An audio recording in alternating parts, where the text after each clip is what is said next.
सभी लोग आ गए हैं तो सभी लोग आ गए हैं तो आपको study Ninja with Arjun channel की तरफ से नमस्कार। तो आप स्क्रीन पर देख ही रहे होंगे कौन सा टॉपिक है। तो ये टॉपिक को अगर अच्छे तरीके से समझना चाहते हैं तो आप जो है वीडियो को शुरू से लेकर अंत तक वीडियो में बने रहना पड़ेगा। तो वीडियो को ज़्यादा देरी ना कर हम शुरू करते हैं। तो पहले देख लेते हैं कि टॉपिक का क्या नाम है। टॉपिक का नाम है श्रेणी क्रम संयोजन। ठीक, तो देखते हैं कि इसकी परिभाषा क्या लिखी है।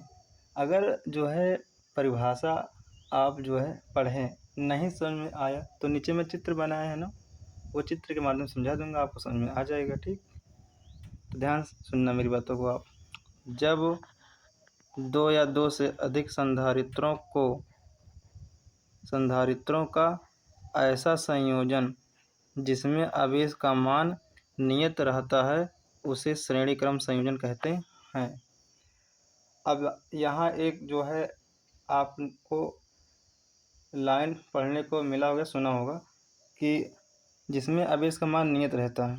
इसका अर्थ क्या है? इसका अर्थ मतलब ये होता है कि जो हमारे तीन संधारित्र हैं, तीनों संधारित्र पर जो है आवेश का मान समान है। ठीक, अभी आपको चित्र के माध्यम से समझ में आ जाएगा। ठीक, सिर्फ जो है आप धैर्य रखिए बस। ठीक, देखिए हमने तीन संधारित्र लिया है, वो बता रहे हैं कि तीन संधारित्र कौन से हैं। ठीक, जैसे हमारा ये जो है क्यों C1 है, क्यों C2 है, क्यों C3 है। तो मैं आपसे पूछूं जो हमारा तीन संधारित्र है, तीनों संधारित्र पर क्यों लिखा है नहीं लिखा है, तो आप कहेंगे कि हाँ क्यों लिखा है।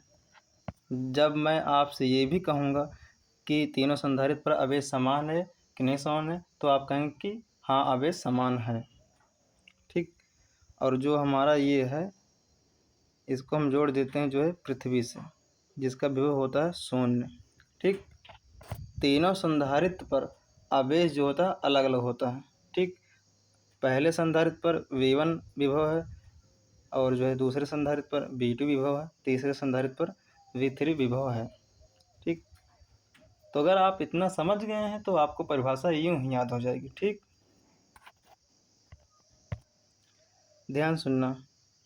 जब दो या दो से अधिक संधारित्रों का ऐसा संयोजन जिसमें आवेश का मान नियत रहता है उसे श्रेणी क्रम संयोजन कहते हैं। आशा करते हैं कि आपको श्रेणी क्रम संयोजन से हर टॉपिक समझ में आ गया होगा। तो मिलते हैं अपने नेक्स्ट वीडियो में, तब तक धन्यवाद। जय हिंद, जय भारत।